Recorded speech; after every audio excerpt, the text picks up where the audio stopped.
मित्रांनो, आत्ताची सगळ्यात मोठी बातमी तुम्हाला सांगतोय। डीजीसीए प्रकरणाबाबत काही धक्कादायक गोष्टी समोर येत आहेत। हा शेवटच्या एका मिनिटात घडलेला सगळा प्रकार खूप प्रश्न निर्माण करतोय।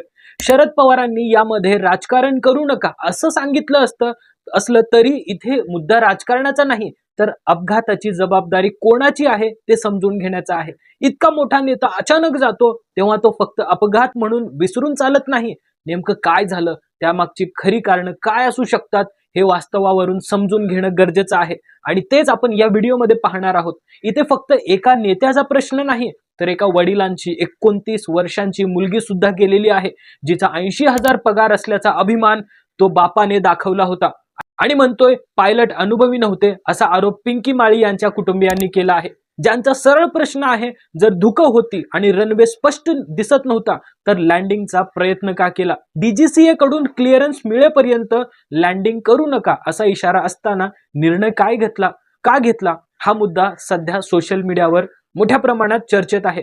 सोशल मीडियावर येणाऱ्या प्रतिक्रिया पाहिल्या तर अनेक जण म्हणत आहेत की हा अपघात मानवी चूक किंवा चुकीच्या निर्णयामुळे झाला असू शकतो। या अपघातात अजित पवारांसोबत pilot in command captain Sumit Kapoor, flight attendant Pinky Mali, captain Shyamvi Pathak आणि अंगरक्षक विदीप जाधव यांचाही मृत्यू झाला। एव्हिएशन क्षेत्रातील काही तज्ञांशी बोलल्यानंतर काही गोष्टी समोर आल्या। त्यांच्या मते योग्य वेळी सावध निर्णय घेतला असता तर हा अपघात टाळला असता। डीजीसीएच्या माहितीनुसार बारामतीमध्ये धुक्यामुळे दृश्यमानता खूप कमी होती।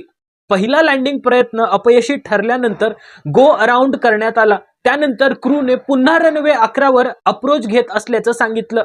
रनवे दिसतोय का विचारल्यावर सध्या दिसत नाही, दिसताच कळवू असं क्रूने सांगितलं। काही सेकंदांनी क्रूने रनवे दिसू लागल्याचं सांगितलं। त्यानंतर सकाळी 8:43 विमानाला रनवे 11 वर लँडिंगची परवानगी देण्यात आली, पण लँडिंग क्लिअरन्स मिळाल्यावरही क्रू कडून कोणताही प्रतिसाद आला नाही। अवघ्या एका मिनिटात म्हणजेच 8:44 एटीसी ला रनवेच्या जवळ आगीच्या ज्वाळा दिसल्या।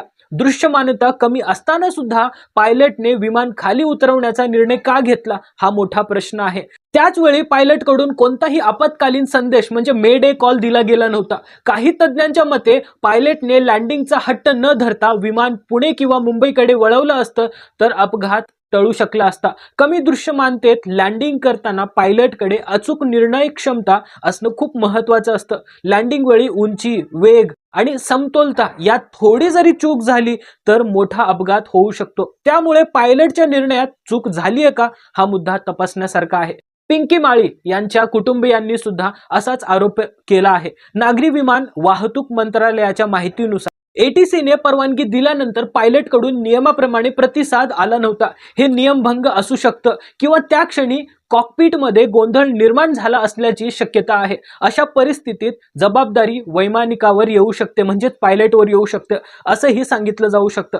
कॅप्टन सुमित कपूर आणि कॅप्टन श्यामवी पाठक हे दोन्ही पायलट अनुभवीच होते। कॅप्टन कपूर यांच्यामुळे सुमारे 16,500 तासांचा उड्डाणाचा अनुभव होता, तर कॅप्टन श्यामवी यांच्याकडेही हजारो तासांचा अनुभव होता। इतका अनुभव असूनही अपघात घडल्यामुळे अनेक प्रश्न निर्माण झाले। काही जणांचं म्हणणं आहे की मोठ्या नेत्यांना वेळेत पोहोचवण्याचा दबाव पायलटवर असू शकतो। त्या घाईत लँडिंगचा निर्णय चुकीचा ठरला का हे तपासणं गरजेचं आहे। दुसरी शक्यता म्हणजे विमानात तांत्रिक बिघाड झाला असेल, जसं इंजिन किंवा लँडिंग गिअरमध्ये समस्या।